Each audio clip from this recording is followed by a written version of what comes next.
Hello, and welcome to Public Civics, a series presented as a public service for the citizens of Dartmouth. My name is Dr. Susan LeClaire, and I am with Mrs. Sarah Haskell Aruda. She is the town clerk. Today we want to look at voting machines. How does voting work? We know that there's paper ballots and electronic ballots and manual ballots and mechanical ballots and all kinds of different forms of ballots. We use this machine, and I'm curious. There's candidates out there every now and then, and they're asking for signatures, and they deliver those papers to you. What happens after that?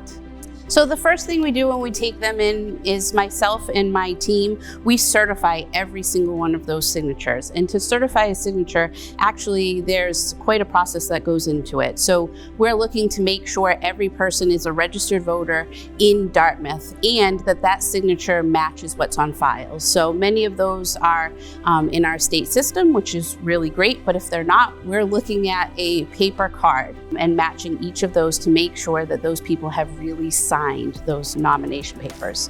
Once we have that, we're able to move on to going ahead and either getting our ballots from the state or we print our own ballots for our local elections. How many ballots do you print? I mean, I know we've got 30-something thousand people who live in Dartmouth, and 25,000 of them are registered voters. We need a ballot for every single registered voter here in Dartmouth. So we print 25,000 plus ballots for the elections. The state provides us with ballots for state elections and federal elections. And they also are ensuring that we have a ballot for every voter. Where do you store them before, and do you have to store them after the election? Yes. So we have an election room here that is secure, so it's locked, and there are very few people who have access to that room. So we're keeping those under lock and key prior to the election, all of those blank ballots, because we want to make sure we can account for every one of them. And then after the election, we're storing those used ballots. And we are doing it based on Mass General Law, how long we're keeping them. So that's 22 months for any state or federal election. I'm keeping all of those used ballots.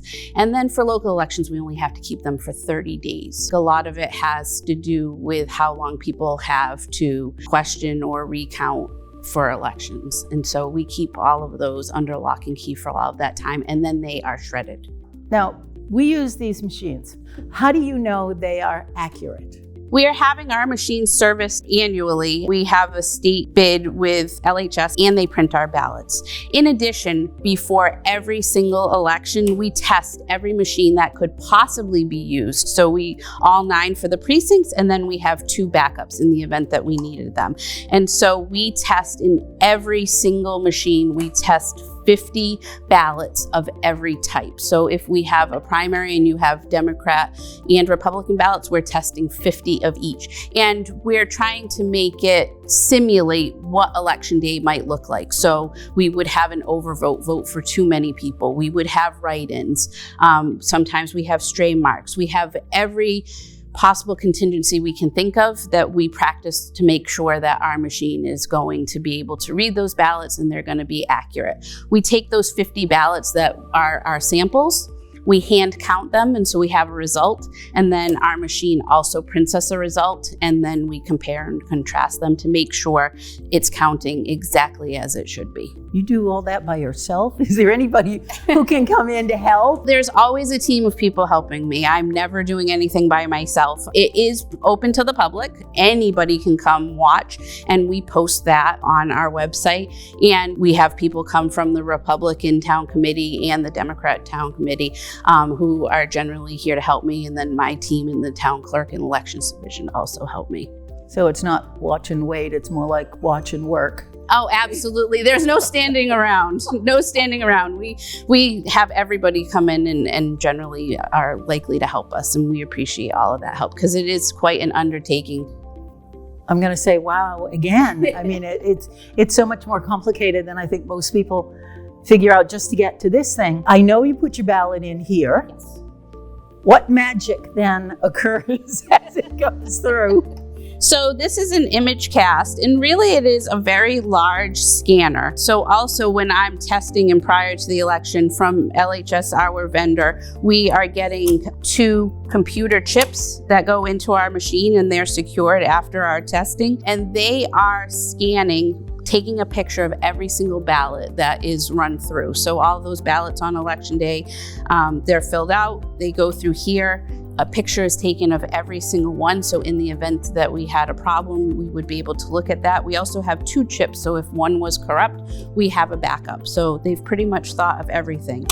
After you slide it through and it lets you know that it's complete, it's just dropping it into this large bin. And this bin is just here to hold all of our cast ballots. What if I make a stray mark? That's always the thing you worry about with those things. Don't make any stray marks, and those yes. pens are really easy. Yeah. Or if I folded it or somehow it got ripped. Yeah. So if our machine was not willing to take your ballot for whatever reason, and this happens more when we talk about the other ways of voting, so mail-in and absentee, when the voter's not still standing here. If yours was to be rejected and you were standing here, you would be given the ability to fill out another ballot. If you chose not to do that and you said, no, I want it the way that it is, and the machine won't accept it, we have another slot over here in which we put all of our hand counts. And so at the end of the evening, our team of poll workers will hand count that ballot for you. So it will still count. How do you report to the Secretary of State? So the Secretary of State's office has a system called VRIS, and it's a voter registration information system, and it's a closed system. There is no access through, the internet. Nobody can hack into the system if people are worried. But I go on there when I have all of my results in. So I have my tapes that we talked about here, but I also am adding in all of those hand counts afterward, not on the night of the election, but afterwards, and all of those write-ins. And so we are collating all of that data to come up with an official result. And that official result I am putting into a system that is unique to the Secretary of the Commonwealth. And then we're also sending them a paper copy registered mail. We are genuinely running free and fair elections. We have a unique system in that we are still, although we have 33,000 residents and 25,000 registered voters, we're still kind of a small town. And these poll workers have been working for very long periods of time for the town clerk's office. They know many of the voters. There are lots of systems in place to ensure that people are not having more than their one opportunity to vote, and that they are legitimately registered here in Dartmouth to vote. And we have a lot of different mechanisms in place to ensure that we are running safe elections here in Dartmouth. In Massachusetts, we have a mass general law that after every presidential election, there is a 3% audit. So 3% of all precincts in the entire state are audited, and we happen to have been audited after this last presidential. And so what you're doing is there are a number of offices that they're hand recounting, and that is a quality control measure, because what we got from the machine and what we got hand counted should be exactly the same. And we need to keep in mind that part of the reason that we use these machines is because they are so accurate, but you also change the method by having people hand counting them. So some of that they're able to decipher maybe what a machine couldn't decipher. And so you might have these very small discrepancies. Generally, we can figure those out where that came from. Thank you so very much. I have been voting in Dartmouth for a fairly long time. And this is the first time that I've really understood the mechanisms and the process. So thank you for taking that time. Thank you all for listening. I hope it helped you as much as it did me. If you have any questions, please email me at dartmouthdems, that's dartmouthdems, no space, at outlook.com. This has been a public service presented by the Dartmouth Democratic Town Committee. Thank you for watching.